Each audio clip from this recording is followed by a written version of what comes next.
The moment my brother reached out and gently unpinned the silk flower from my daughter's hair, I felt a chill that had nothing to do with the air conditioning in the bridal suite.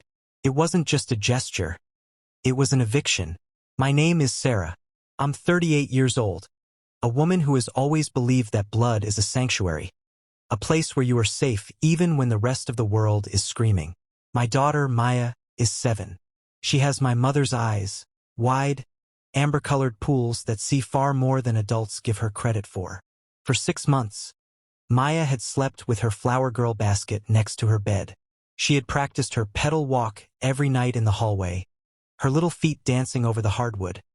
But as I stood in the corner of that plush, rose-scented dressing room, watching my younger brother, Julian, avoid my gaze, I realized that the sanctuary of our family was about to be burned to the ground.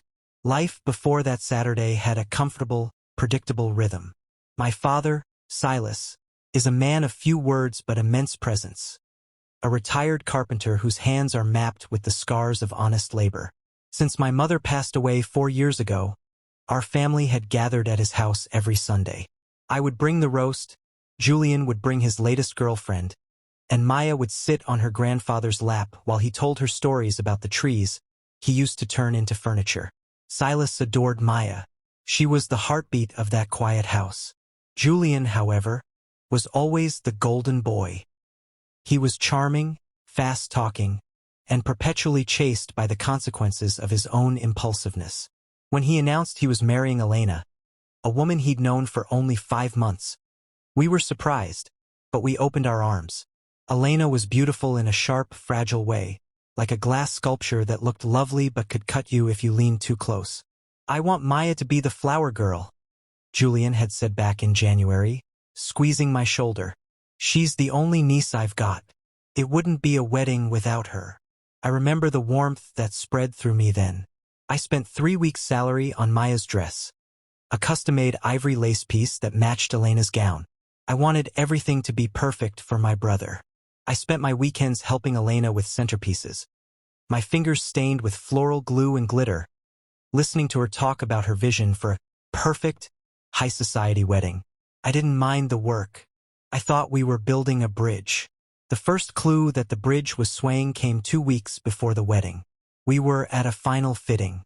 Elena was standing on the pedestal, looking at her reflection with a strange, pinched expression.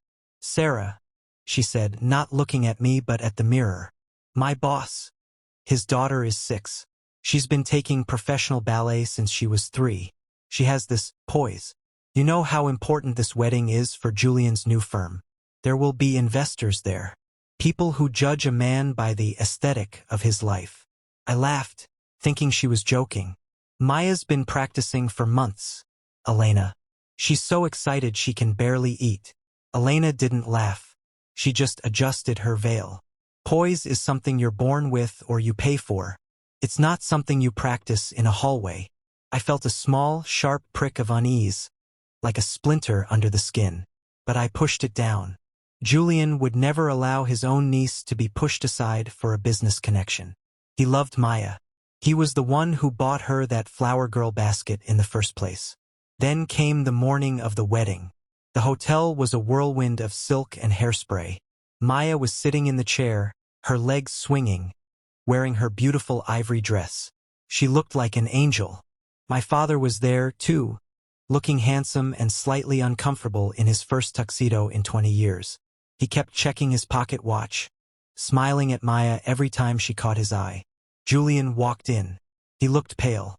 He didn't head for the groom's suite. He came straight to us. He didn't look at me.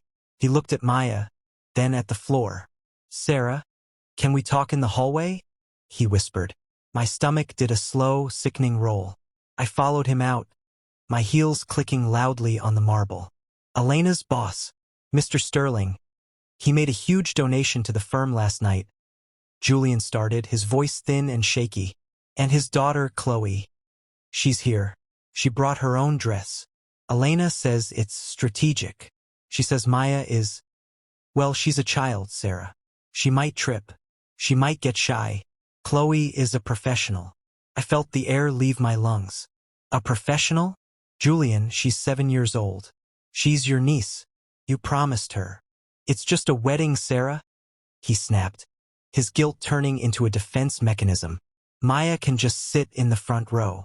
She can still wear the dress. She just won't walk. Please don't make this harder for me.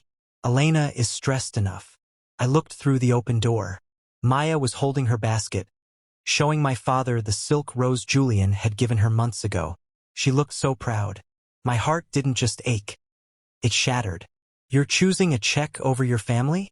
I asked, my voice trembling. I'm choosing my future, Julian replied coldly. He walked back into the room, walked up to Maya, and said the words that broke her heart. Hey, sweetie, change of plans. We're going to let another little girl hold the flowers today. You get to sit with Grandpa and watch. Okay? Maya's face didn't crumple immediately. It went still. That terrible, adult stillness that a child should never have to feel. She looked at the basket, then at Julian, then at me. Did I do something wrong, Uncle Julian? She whispered. Before Julian could answer, my father stood up. He hadn't said a word, but the silence coming from him was deafening. He walked over to Maya, took her small, cold hand in his large, calloused one, and looked Julian dead in the eye. Is that so? My father asked. His voice was like low thunder. Julian shifted on his feet. Dad, it's business. You understand business. I understand character, my father said quietly, and I understand where I am not needed. He turned to me. Sarah, get your things. Get Maya's coat. Dad, what are you doing? Julian stammered. The ceremony starts in 20 minutes. You're walking me down the aisle. You're the guest of honor. My father picked up Maya's flower basket. He looked at it for a long second, then placed it gently on the vanity table amongst Elena's expensive perfumes. If my granddaughter isn't good enough to walk down your aisle, my father said, his voice echoing in the sudden silence of the room, then I am certainly not good enough to grace your front row. The air in the room felt like it had been sucked out of a vacuum. Julian stood there, his mouth slightly open, looking at our father as if he were seeing a stranger. For a moment, the only sound was the faint, rhythmic ticking of a clock on the mantel and the muffled sound of a cello tuning up downstairs in the ballroom. Dad, you can't be serious, Julian finally managed to say, his voice cracking. This is my wedding day. You're the only parent I have left. You're supposed to stand by me. My father didn't raise his voice. He never did when he was truly angry. He just straightened his tuxedo jacket, the one I had helped him pick out because he wanted to look dignified for his son. I am standing by my family, Julian, he said. It's a shame you've forgotten what that word means. I watched my daughter, Maya. She was still standing by the chair, her little hand clutching the lace of her skirt. A single tear escaped and rolled down her cheek, landing on the ivory fabric she had been so proud of. She wasn't crying loudly. She was just leaking sorrow. Seeing that broke the last of my restraint. I didn't scream. I didn't cause a scene. I simply walked over to her, knelt down, and zipped up her little wool coat over her beautiful, useless dress. Let's go, baby, I whispered. Sarah, stop. Julian stepped forward, grabbing my arm. Talk sense into him. Elena will lose her mind. Her boss is out there. The Sterling family is waiting. If the groom's father and sister walk out right now, it'll be a scandal. It'll ruin everything. I looked down at his hand on my arm, then up at his face. This was the brother I had protected from bullies. The brother I had lent money to when he was between jobs. The brother I thought valued the soul of a person over the weight of a wallet. You're worried about a scandal? I asked, my voice trembling with a cold, sharp clarity. You just told a 7-year-old she wasn't polished enough for your life. You've already ruined the only thing that actually mattered today. We turned to leave, but the door swung open before we could reach it. Elena stood there, a vision in white silk and lace, her face a mask of high-definition perfection, until she saw us with our coats on. What is going on? She demanded, her eyes darting from Julian to my father. The coordinator said the family processional is lining up. Why isn't Maya in the hallway with Chloe? We're leaving, Elena, my father said simply. Elena's face contorted. Leaving? Today? Because of the flower girl situation? Julian, tell them. It's one day. Maya can have a lollipop and sit in the front. We're talking about my father's business partners. We're talking about class. My father paused at the door. He looked at Elena, then back at his son.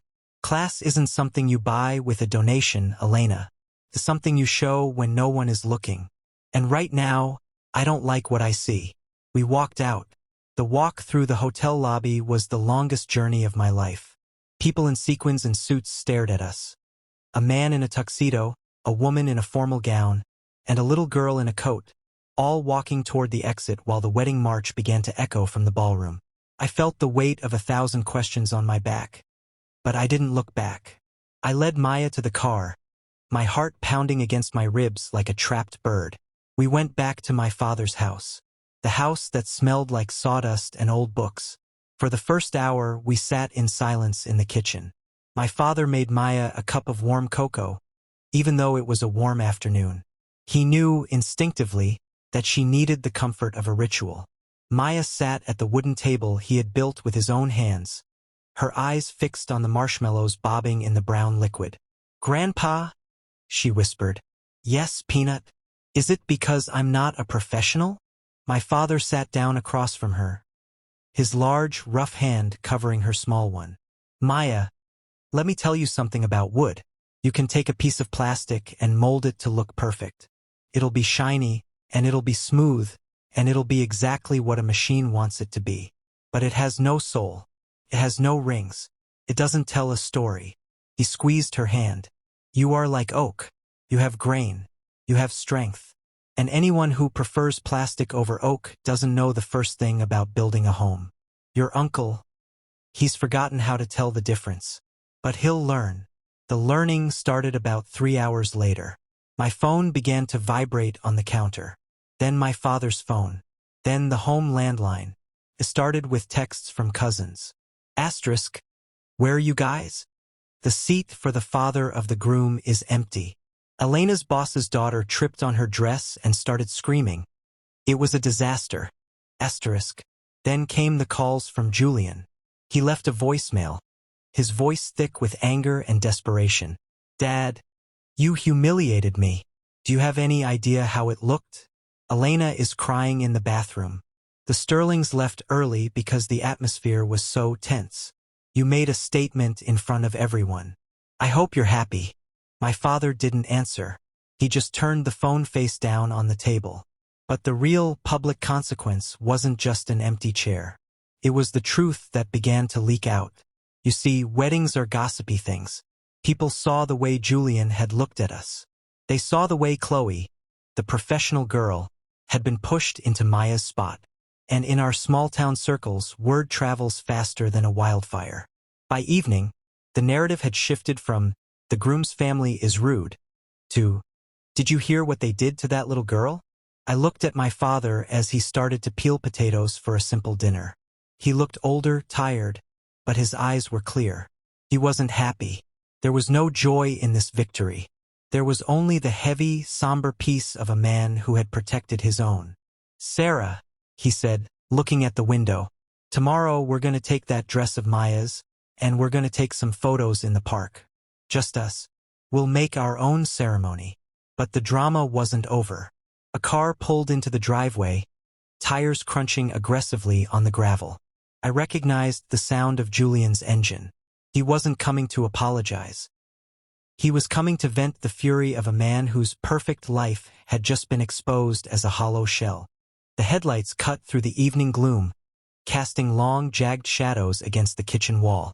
I heard the car door slam, a sharp, violent sound that made Maya flinch. My father didn't move.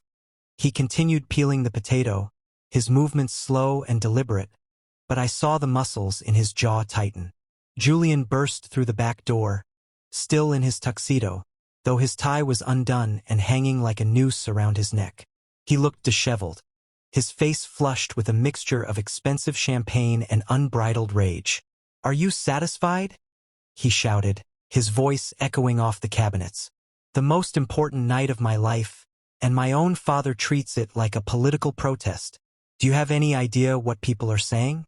Elena's father is talking about family instability. My career is tied to these people, Dad. You didn't just walk out on a wedding. You walked out on my future. My father set the peeler down. He stood up slowly, his height filling the room, and for the first time that day, I saw the carpenter look in his eyes. The look he got when he found a piece of wood that was rotten to the core. Your future?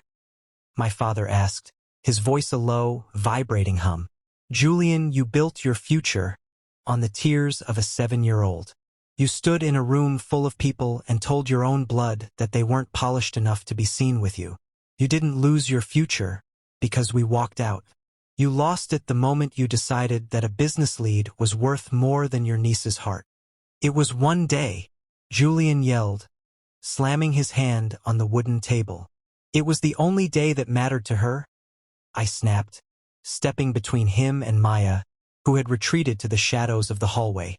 She didn't see a strategic move, Julian. She saw her favorite uncle tell her she wasn't good enough. You traded her love for a chance to impress a man who probably won't even remember your name in 5 years. The silence that followed was heavy. Julian looked at me, then at our father, then his eyes drifted to the hallway where Maya was peeking out, her eyes red-rimmed. For a second, just a second, I saw a flicker of the old Julian, the one who used to carry her on his shoulders. But then he looked at his phone, a flurry of notifications from Elena likely demanding he come back to the disaster at the hotel, and the mask hardened again. Fine, Julian whispered, his voice trembling.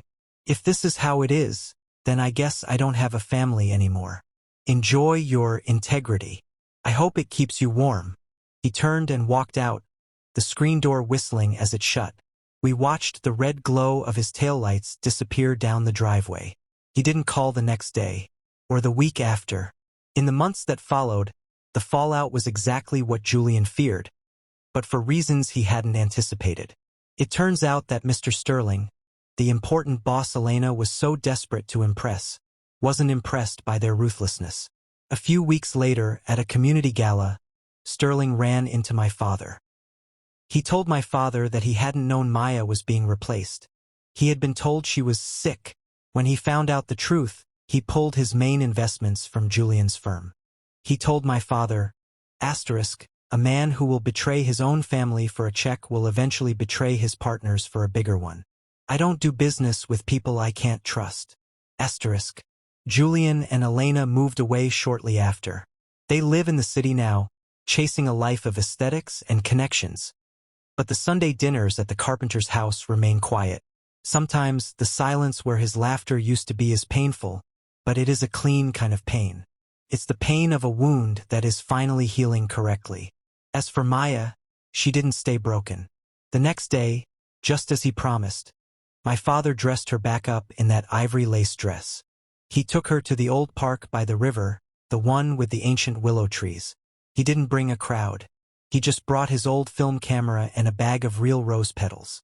Today, my father told her, you aren't walking for a wedding. You're walking for the trees, and the wind, and for the people who actually see you. I watched as Maya walked down a path of dirt and clover, tossing petals with a radiant, gap-toothed grin. She wasn't poised like a professional.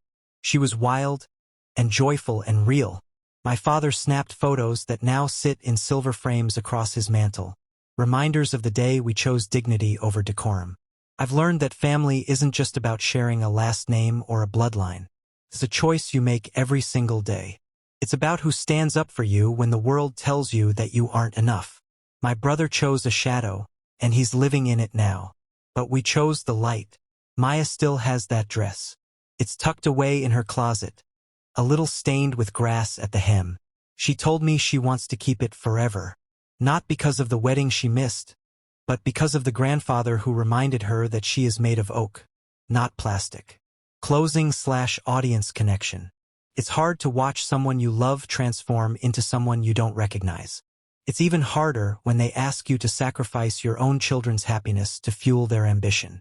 But at the end of the day, we have to look at ourselves in the mirror. We have to ask ourselves what we are building.